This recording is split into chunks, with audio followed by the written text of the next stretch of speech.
The day starts off early at all these stages. Everybody arrives in the dark to support crews. The mushers welcome to Alpine, Wyoming for stage 6 of the Pedigree stage stop race. The day starts off with the mushers always having a meeting with the race marshal and the vet crew ahead of time. Then they go and prepare their sleds ready to hit the trail. All right, everybody, thanks for being here. Welcome to Alpine, and we do have Yellow Bib Exchange again today, 2 days in a row. So I want to thank Alex for wearing it very nicely yesterday, but it's back to Annie again.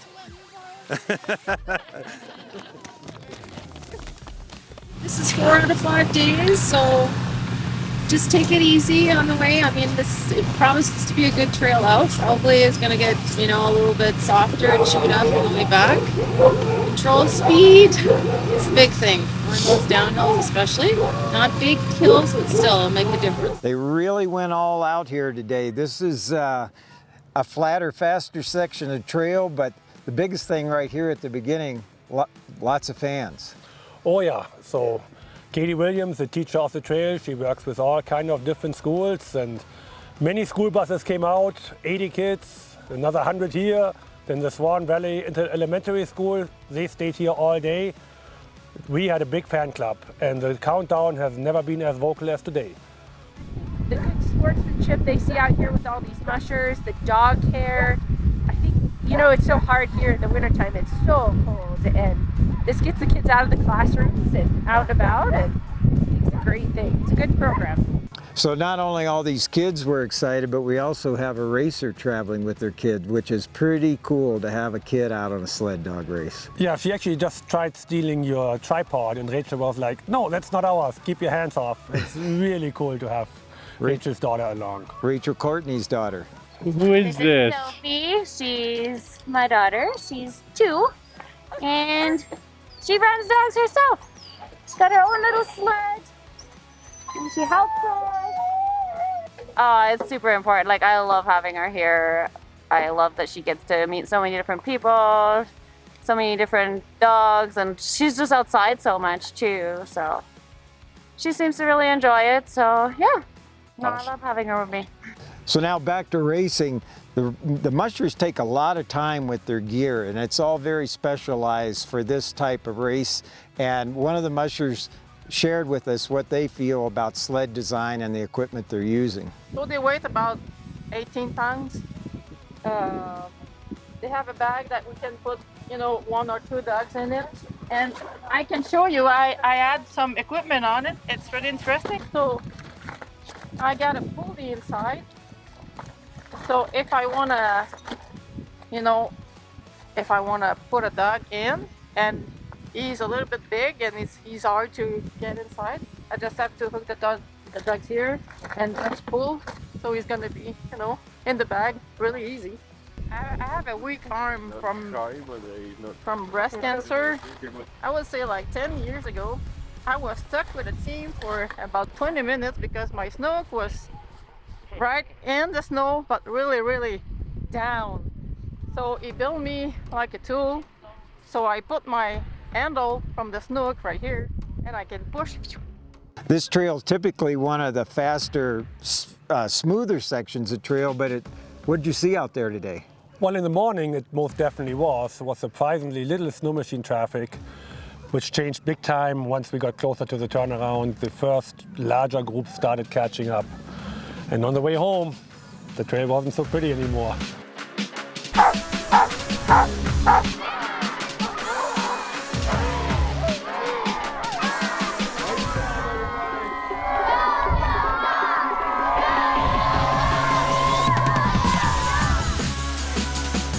I love it! This is awesome! This is so great to see all the young ones. Hopefully it's inspiring for them, Go!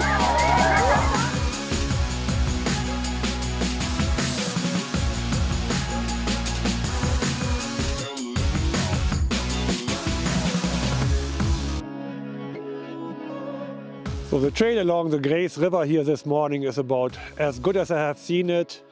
Not much for snow machine traffic yet. It's hard packed, it's well groomed. The mushers are going to have big smiles on their faces for this trail. At the 9-mile mark, we saw Dennis Laboda passing Tim Thiessen on the fly. That means he had made up 3 minutes on Tim.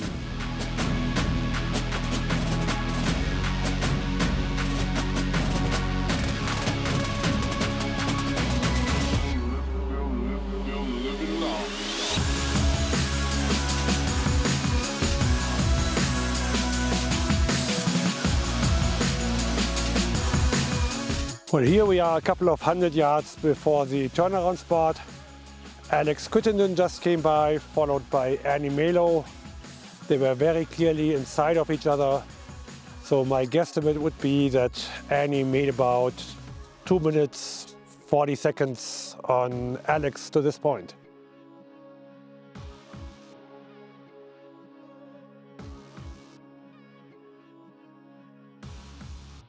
So now we are about 8.5 miles from the finishing line. Temperatures have risen quite a bit. And also we have seen a lot more snow machine traffic.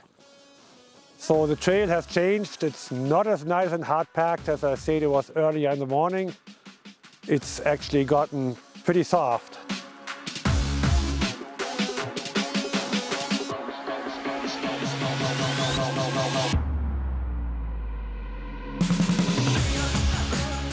The teams who started first out early in the morning didn't see near as much snow machine traffic as actually the race leaders who started a good 45-50 minutes later. And those teams are getting into the warmer temperatures also.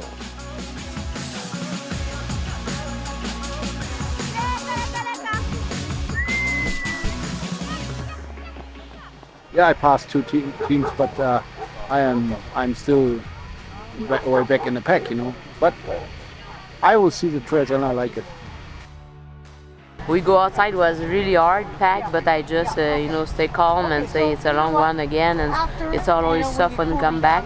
And it was not too bad. I think just the 8 last miles was tough, and because it's pretty cold and it's the trails stay hard packed. Coming back towards the last half, maybe was a little sugary, loose snow, and but that's part of it. You know, I race up at the UP out of Marquette, the midnight run in the 200, and you come down a snowmobile grade for about 10-12 miles too on a Sunday after they've been beating it up all weekend. So I'm used to it. The dogs have to not just have the ability to pass, but they have to want to pass. I mean, when they see a team in front of them, you know, the dogs that we have, they just want to go ahead. Oh my gosh, so it's so important. I mean, you're head-on passing every single day, every single team, right? And then, you know, overtaking can be important. Today is a really wide trail, so it wasn't a big deal, but there's some trails that aren't as wide as today, so I think it's super important.